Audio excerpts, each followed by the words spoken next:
Welcome to episode 3. I'm your host, Chris Moss. And as you can tell by the title, today we're going to be talking about Dogmen. Now, if you don't know what a Dogman is, I'm going to get to that in a second. But I got my first story emailed in to me. It's about a Dogman sighting. And so that set the tone for today's episode. And if you're not part of the Facebook group, the link to the group is down in the description below, along with the links to Spotify, Google Podcasts, etc. And don't hesitate to send me your stories through email, chrismoss1@outlook.com. It's down in the description below. It's in the About Me section, and it's on the video screen if you're watching the video version of this podcast.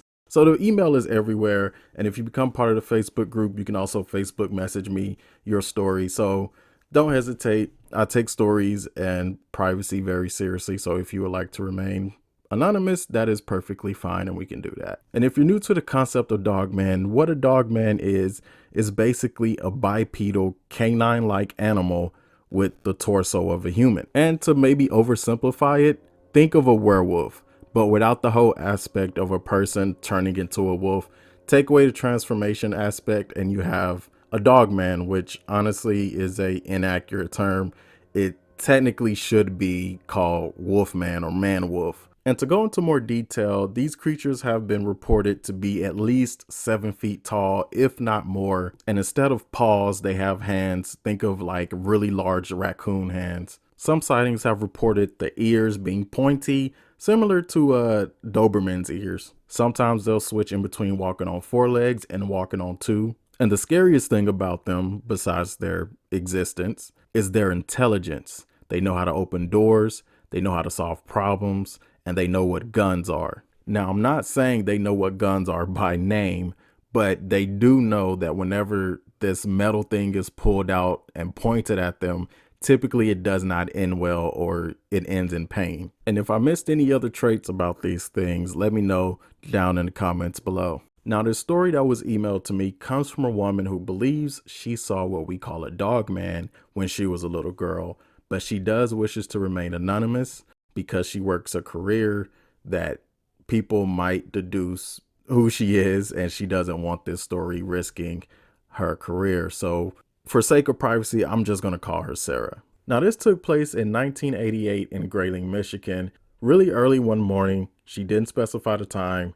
Sarah said that she heard rustling outside, but what was weird about this rustling sound is that it was accompanied with deep, heavy, rugged breathing. And when she looked out her window, she said she saw a big hairy figure going through the trash. The back was towards her, so she thought it was a big, hairy, homeless man, but she said that the longer she watched, she noticed it didn't have human legs. Now, it wasn't fully standing, but it was in a semi-squatted position as it was digging through the trash. And that's when she noticed the ears. She said the ears were sitting on top of its head and they were very pointy. She didn't compare it to Doberman ears in the email, but thinking of pointy ears, that is, like I said before, that is what comes to mind. Now, she said when she saw the ears, she gasped and took a step back. And that's when this thing slightly turned its head and kind of looked up as if it was pausing and kind of going, what was that? Those are my words, not hers. But she said after that, it freaked her out and she ran to get her parents. And when they came to the window, it was gone. And the trash can was laying on the ground with trash everywhere. Her parents, of course, told her, she didn't believe her, but they told her she probably just saw some large raccoons. Now, she did say that, she never pressed the issue any further. She did have nightmares for a couple years. She remembers it like it happened yesterday, and she's never seen the thing again, and she never wants to see it again. But let me know down in the comments, what did you think she saw? Do you think it was a Dogman? Do you think it was something else? I personally think it definitely was a Dogman. I have heard on other podcasts of people catching or seeing Dogmen scrambling through trash cans, So the story's not too far-fetched. I believe her. I also attached some pictures of rivers that are in Grayling, Michigan, Sable River, Manistee River, just so you can get an idea of the area that she lived in. And as you can see, it's a very wooded area, which is like a perfect spot for Dogman and anything else to be hiding up in there. But I can't imagine being a little girl. She didn't specify how old, but I can't imagine being a kid and being told that, you know, these creatures are not real all your life. And then all of a sudden you wake up early in the morning and, you know, you hear wrestling, you think it's a homeless guy. And as you're watching, it's a damn werewolf, you know. And then to have not have your parents believe you, it's rough, you know, to witness something traumatic and to not have anybody around you believe what you saw.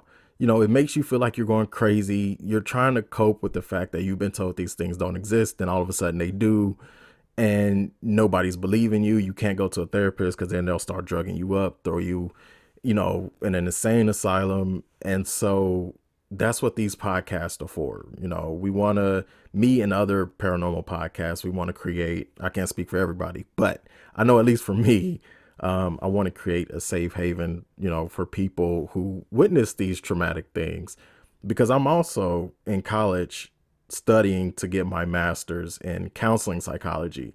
So a little background information on me. You know, I'm studying to become a marriage family therapist, but there are people who have experienced and seen these things and other things, and, you know, they have nowhere to turn to. And it's when you bottle that stuff up that, you know, you have these nightmares, you can't sleep at night, and you just feel alone. But you're not alone. I can tell you, there are at least hundreds of others, if not thousands of others, who have also seen things similar to you and, you know, also feel alone.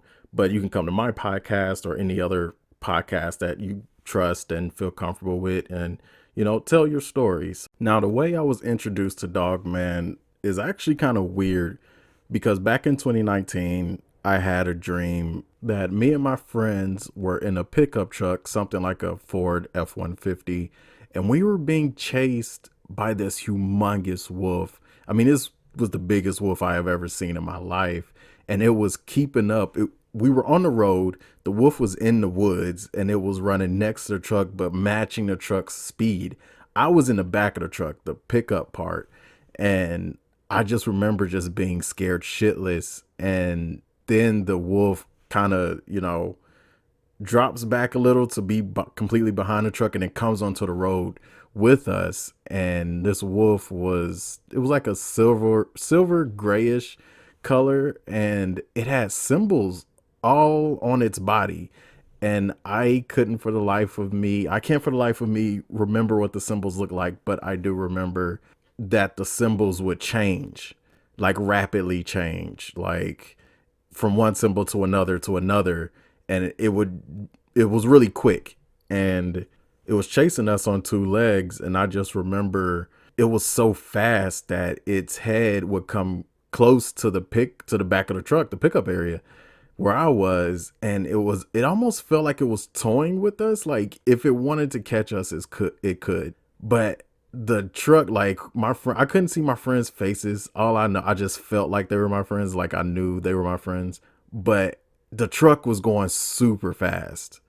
But this creature wolf thing was able to keep up. And towards the end of my dream, it literally went to the side of the truck, ran to the side of the truck. And it just, you know, we made eye contact. And then that's when I woke up and I started looking up like different encounters. I can't remember exactly what I started searching for. I think werewolves was something that I started to look up, but I definitely looked up cryptids. And that's when I bumped into the term Dogman. Before my dream, before, you know, searching, I've never heard of a Dogman, didn't know what a Dogman was. And then I started listening to, you know, eyewitness reports, and it kind of matched what I saw in my dream. I mean, you know, some differences, but ultimately I felt like that was the same creature. I don't know what the symbols were about in my dream.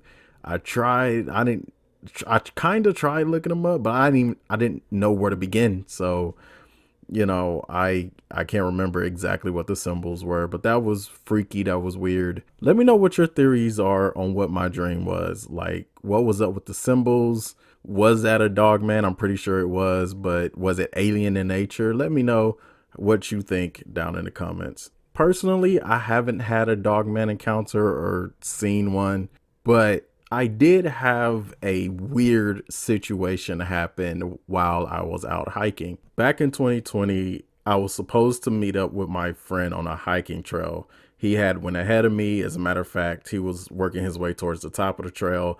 I was just now getting started. And on this trail, there's multiple routes you can take to get to the top. Now, I decided to go the shady route. There's a route with shade, and then there's a route with no shade. And apparently he went the route with no shade. He's crazy. I went the route with shade, and I kind of explored a little bit. Now, I've also posted pictures, the pictures on the screen of what the hiking trail looks like that I went on. And I just remember getting to a corner of the hiking trail. I was already getting creepy vibes. I normally don't. I go hiking all the time. But as I was walking along this trail, I was the only one. There was literally nobody else around. And I was starting to get this creepy feeling like I wasn't alone, but I ignored it. I had my headphones in, and I know some people be like, well, that's dumb. I mean, you're hiking, you're chilling. I like to listen to music. That's my thing. Now, I started to get this creepy feeling that I'm being watched. So I push it to the back of my mind. I'm like, oh, whatever. I'm just, making myself paranoid. But as I keep walking, there's this corner that I had to pass in order to keep going up. Now, when I got to this corner, I halted. I froze right in place because just this overwhelming fear just went through me. I didn't know what for. There was literally nobody around. There was nothing around that I know of. But I will say it was dead silent in the woods. No bugs, no birds, nothing. Like, to the point that I had to take my headphones out because the silence was so deafening.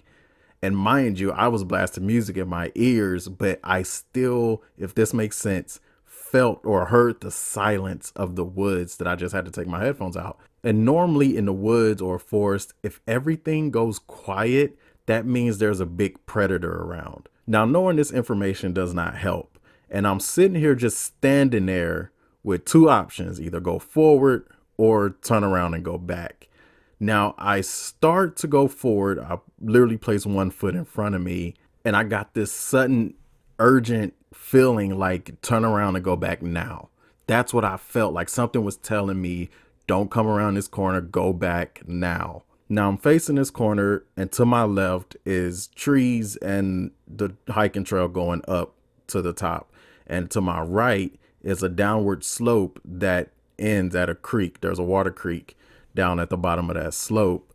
Now, mind you, it's really silent in the woods. You don't hear anything or anybody except my own breathing. And right as I'm getting this urgent, overwhelming feeling of go back now, I hear little pebbles go down the slope and drop into the creek as if something moved. Now, I did turn around. I went back to my car and I left. Yeah, that doesn't make me a good friend, but I never told this story to anybody. This is my first time telling it. I didn't even tell my friend this story. I came up with an excuse like, yeah, I fell and I twisted my ankle on the trail, so I left. My bad. I texted him that. And, and he laughed at me next time he saw me. He was like, dude, you fell, and you ditched me. But, he didn't have, as far as I know, he didn't have any experiences because he went through a different trail route. But me, I just had to go through the shady area. But that's my experience. I don't know what that could have been. Honestly, it could have been nothing. It could have been a mountain lion on the other side of that corner. It could have been nothing on the other side of that corner. Could have been a dog man on the other side of that corner. Could have been a Bigfoot. Who knows? It could have literally been anything. Could have been a deer on the other side of that corner. I hope it's not a deer. I would rather have nothing and just be paranoid in my own mind than find out that it was a damn deer on the other side. That would be embarrassing. But yeah, I don't know what that was, but that's my story. And honestly, anytime I hear stories about Dogman or talk about Dogman, which isn't very often, the one thought that always pops into my head is, man, the people who have, I bet you the people who has the most stories and probably the most traumatic stories would be the Native Americans, because, hundreds of years ago when they're, roaming this land, and the only light that they had would be the light from their torches. This is way hundreds of years before cars and before street lights. Like, they were literally living in the woods and on the plains, and at night it was pitch dark. Like, I always think about that. Like, man, the stories they must have and the things they must have seen, and I would even say the slaves too, because, you have the underground the railroad. What have they seen? I'm not saying it's Dogmen necessarily, but out of the hundreds, if not thousands of slaves who have tried to escape and ran into the woods, you know what I'm saying, in the pitch dark, who knows what they have encountered, who knows what they've seen. And they took all those stories to the grave. And it's so easy to get caught up in the fact that we now have cars, we have houses, we have street lights, we have hiking trails. They didn't have any of that. At least the Native Americans didn't have any of that, when they were living on the land. And I bet you there are stories of, Dogman or maybe even Bigfoot snatching away loved ones right in front of loved ones' eyes. There's probably even stories of Dogmen, walking through their camps. Like, it amazes me, and it's true what they say, that the graveyard is the richest place on earth, because the graveyard is full of ideas that were never brought to life, full of stories that were never told. So that's where my mind goes. I think about things like that. But I'm going to end it with one more story. I only got one email. So this next story, I looked up and did a little research on. So you might have heard it before or maybe not. It happened in 1987. Two men were on their way to visit a friend in Sparta, Michigan. And on their way, they passed what they described as a 7-foot tall wolf-like creature that was just standing and watching them on the side of the road as they pass by. But what makes this encounter different from a lot of the others and very weird is that they noticed that they passed the entrance sign into Sparta, Michigan twice. And the men find out that they have an hour or two of missing time, which is typical in alien abduction stories, but not a Dogman story. So I personally don't think what they saw was a Dogman. I think what they saw had something to do with aliens. Maybe it was a alien posing as a Dogman. Maybe it was like a holographic image. Maybe, or you know what? It could have been a Dogman they saw, but a Dogman in control by aliens. So let me know what you think of these men encounters down in the comments below. Do you believe it? Do you think it was a Dogman? Do you think it was aliens? Do you think it was a mixture of both? Would love to hear your thoughts. And that'll do it for today's episode. So if you made it to the end of this podcast, honestly, it means a lot. Thank you so much. It's one thing to listen to a podcast. It's another thing to make it to the end. And it's another thing to subscribe to the podcast. So if you listen all the way to the end and or subscribed to this podcast, thank you so much. It truly means a lot. Don't hesitate on sending me some stories. The more stories I get, the longer these episodes will be. And eventually, instead of one episode a week, you'll get 2 episodes a week and maybe some live streams up in there. So the more stories I get, the more interactive everybody gets, the better this channel gets. And I can't do it without you guys. So thank you for tuning in. Thank you for listening. And I'll catch you guys in the next episode.